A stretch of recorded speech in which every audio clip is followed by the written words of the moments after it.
Hello. This short video will show you how to check your library account online without even having to come into the library.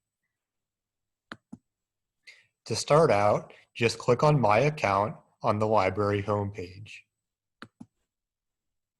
After that, you will be prompted to log in. You can sign in using the number on your library card. And then your PIN is just the last 4 digits of the number on your library card once again. After that, you can click on Account Activity.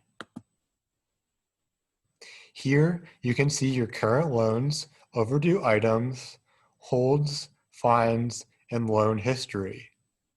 Keep in mind that during the COVID-19 pandemic, we will be waiving all fines automatically. And then under Account Summary, you can view your contact information. If you see something that needs to be updated or corrected, please contact the library.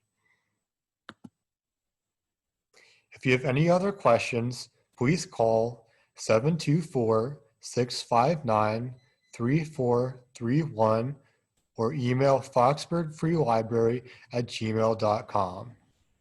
Thank you.